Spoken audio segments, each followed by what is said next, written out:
Hey everyone, thank you so much for coming out tonight and, not taking advantage of this balmy weather where you should all be out in t-shirts.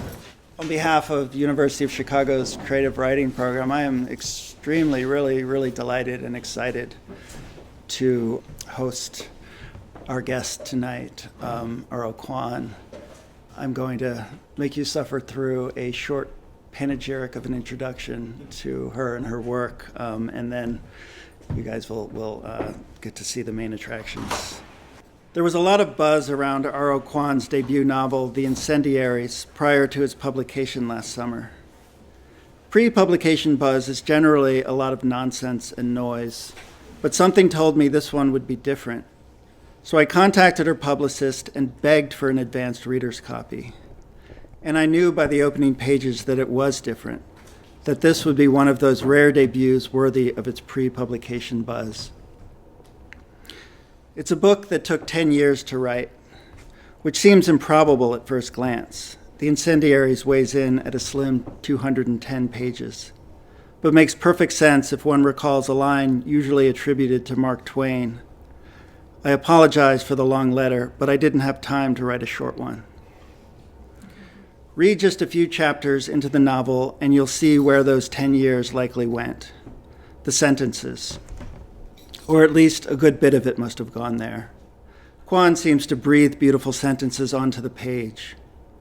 Reading them is like viewing a small but intricate bone carving, an artwork consisting of layers within layers, in which every time you notice a new layer of intricacies, you see even more layers within.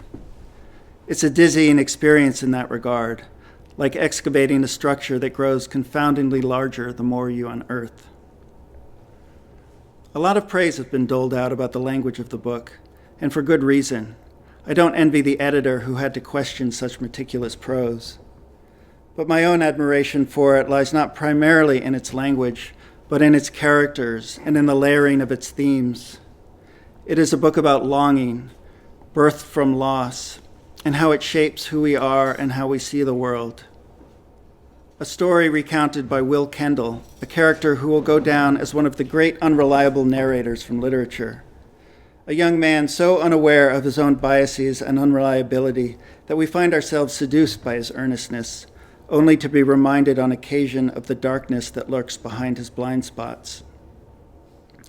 The novel is an extraordinary debut, from its finely hewn language to the delicate weave of its themes, to the ways that it reveals truth through narrative unreliability, to the ways it makes one uncomfortable with one's sympathies for its highly flawed characters. And I know I'm not the only one already eagerly anticipating the next. The Incendiaries was an American Booksellers Association Indie Next #1 Great Read and Indie's Introduced selection, and it was named a Best Book of the Year by over 40 publications. The novel was a finalist for the National Book Critics Circle John Lennon Award for Best First Book and Northern California Independent Booksellers Association Fiction Prize. R.O. Kwon is a National Endowment for the Arts Literature Fellow. She has received awards from Yaddo, McDowell, the Breadloaf Writers Conference, the Sewanee Writers Conference, UMI International, the Steinbeck Center, and the Norman Mailer Writers Colony. Her short stories and essays have appeared in The Guardian, Vice, BuzzFeed, Time, The Paris Review, Electric Literature, Playboy, The Cut, and elsewhere. It is my pleasure to welcome R.O. Kwon.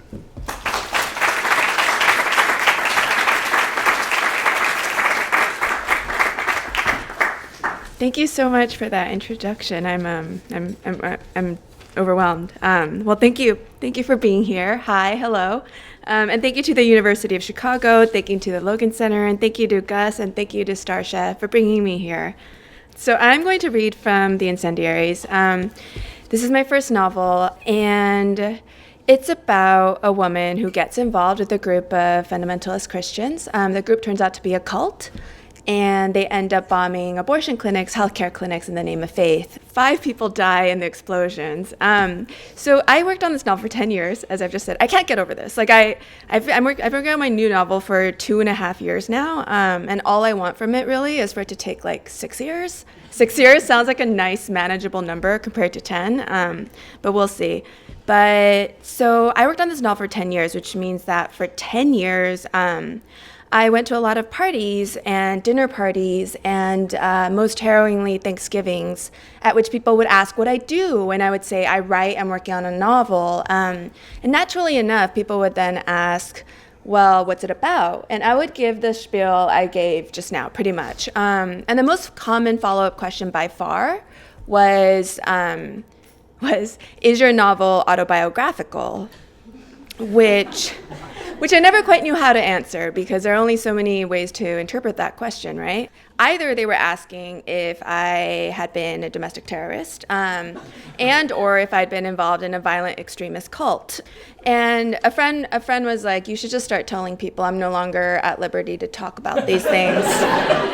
I haven't tried that yet, but we'll see. So the short answer is no, I haven't blown up any buildings just yet. But the novel is rooted in some of my own personal, in some of my obsessions, some of my losses. So I thought I'd touch on that very briefly before reading from the book. I was raised deeply Christian. I was raised so Christian that until I was 17, my entire life plan was to become a pastor or a missionary or maybe a religious recluse in a cave. I hadn't really thought through the details, but I was super excited about it.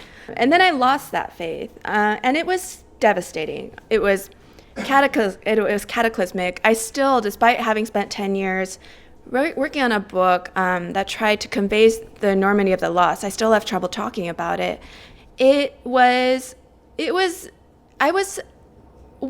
way to put it is, and I don't say this lightly, I'm very close to my parents, but I often thought that I would rather have lost my parents than have lost my faith, because the Christian God in whom I believed promised to restore all loss.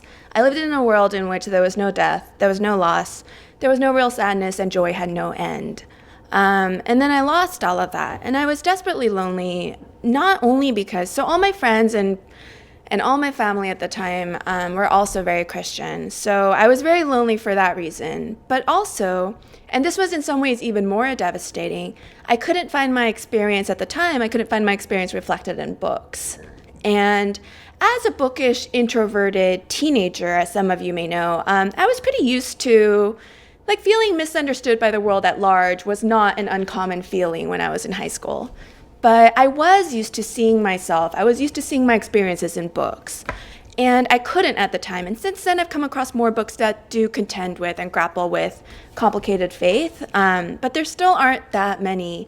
And so while I was working on this book, I think one of the things that kept driving me was that I wanted to write a book for that 17-year-old girl, to let her know that she was never as lonely as she thought she was. So with that, I will read from the first 4 chapters. They're very short. The novel rotates between 3 points of view. There is Phoebe Lynn. She's the woman who falls into the cult. There's Will Kendall, who was raised very Christian and left the faith. He loves Phoebe, and he's opposed to much of what the cult represents. And there is John Leal, who's my cult leader. 1. Will. They'd have gathered on a rooftop in Knoxhurst to watch the explosion. Platt Hall, I think. 11 floors up. I know his ego, and he'd have picked the tallest point he could. So often I've imagined how they felt waiting. With 6 minutes left, the slant light of dusk reddened the high old spires of the college, the level gables of its surrounding town. They poured festive wine into big-bellied glasses. Handshaking, they laughed. She would sit apart from this reveling group, cross-legged on the roof's west ledge. 3 minutes to go. 2. 1. The Phipps building fell. Smoke plumed the breath of God. Silence followed, then the group's shouts of triumph. Wine glasses clashed together, flashing martial light. He sang the first bars of a Cheja psalm. Others soon joined in.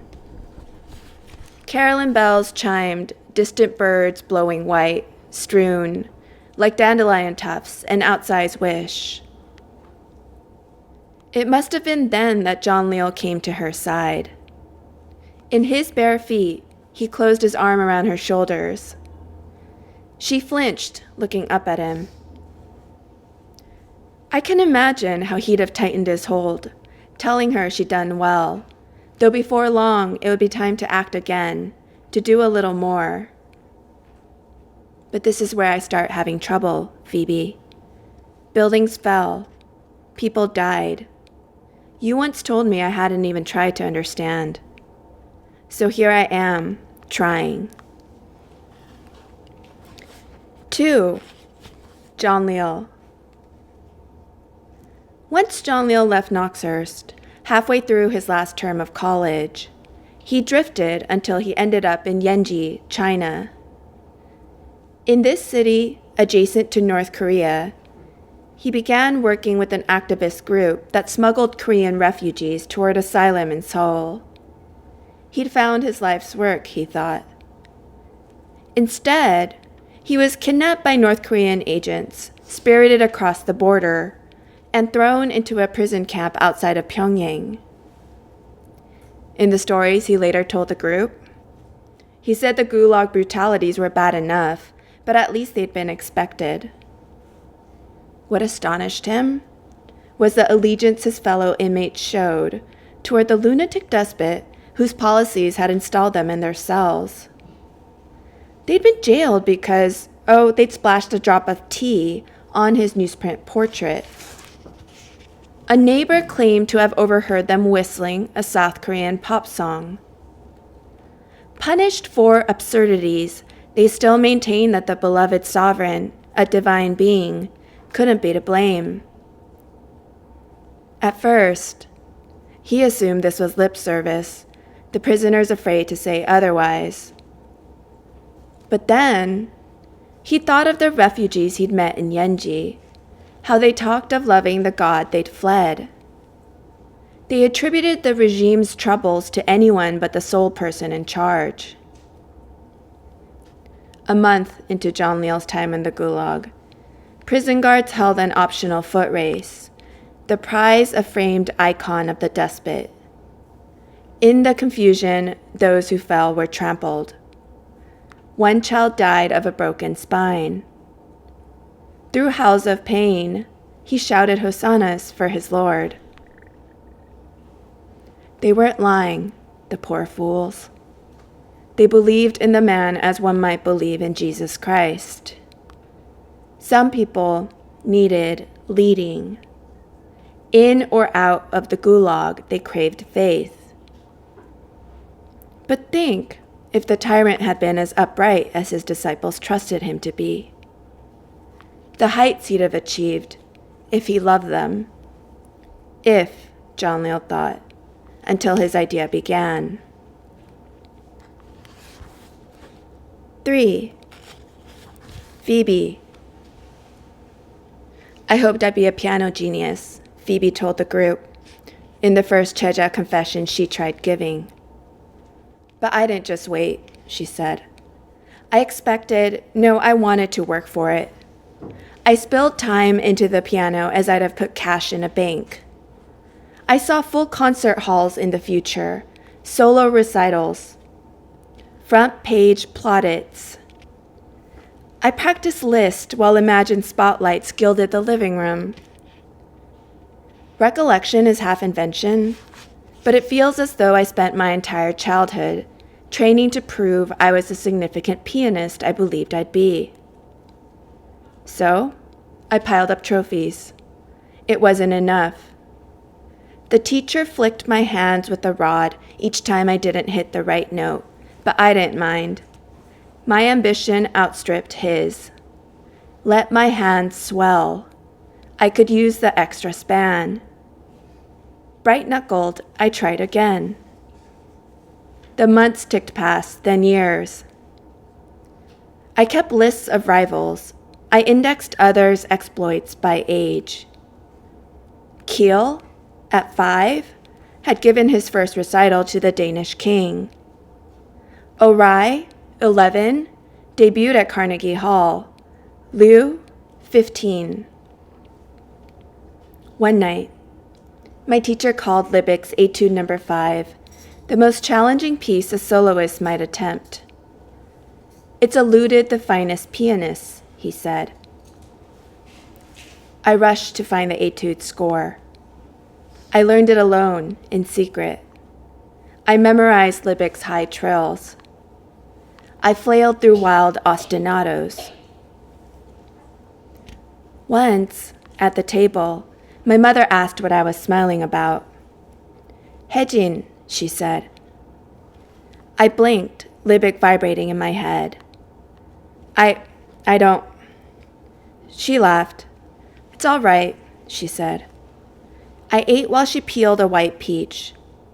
The skin dropped in a single coil. She picked it up, holding it to the light. Such a rich hue, she said. It flushed pink, backlit.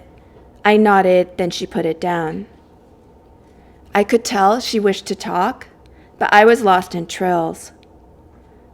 I pushed a last peach slice in my mouth, and I went back to the piano. Until then, nothing I played had evoked the Orphic singing I knew to be possible. It was an ideal I lacked the skill to bring to life. Each first-place prize marked a point when I had let the music down. With Libic, I failed less. His etude asked so much of me that at times I'd forget I had an eye.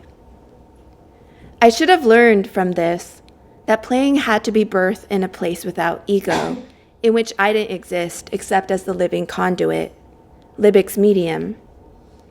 But then, when I showed the teacher what I could do, he was astonished. I'd achieved more than he'd hoped, he said. He switched the piece in for the next competition, a city-level open. I was driven to the recital hall. The sun fell on my hands as I practiced Libic again, fingers dancing across my legs. Spotlit, I listened to the traffic sing my name. The lax blue of LA, heat rippled, veiled the horizon. Like curtains, I thought, poised to rise. 4. Will. I first met Phoebe in a house full of strangers 5 weeks into the Edwards fall term. I was new to the Knoxhurst school, but a sophomore, a late arrival. I transferred in from the Bible college I'd had to leave, and I was often on my own. Then, one night, while I was taking a walk alone, I noticed the loud throng of students turning into a gate. It was left propped open. I followed them in. Hip-hop pulsed, rolled. Pale limbs shone. I'd learned that the alcohol table was the one place where I could stand without looking too isolated, and I was idling at my usual station, finishing a third drink, when a girl in a striped dress tripped. She spilled cold liquid down my leg. She shouted apologies, then a name. Phoebe Lynn! Will Kendall, I said, also in a shout. We tried talking, but I kept mishearing what she said. Phoebe started tilting her pelvis from side to side. Life as a juvenile born again hadn't put me on a lot of dance floors. Uncertain, I followed the girl's lead. She swayed left, right, bare shoulders sliding. Others writhed to the frenzied tempo, but Phoebe's hips beat out a slowed-down song. Punch-stained red cups split underfoot, opening into plastic petals. Palms open, she levitated both hands. The room clattered into motion, rising to spin. She dipped, glided along its tilt, and still she moved to the calm rhythm she'd found, dragging the beat until my pulse joined hers. She kept dancing, so I did too. By the time she stopped, she looked flushed, out of breath. She lifted black, long hair into a makeshift ponytail. We shouted again, and I watched a drop of sweat trickle from Phoebe's hairline toward the clavicle niche, where it might pool, I thought, to be lapped up. Thick bangs, damp at the tips, parted to expose her forehead. I wanted to kiss that spot, its sudden openness. I leaned down. She pulled close. Thank you so much.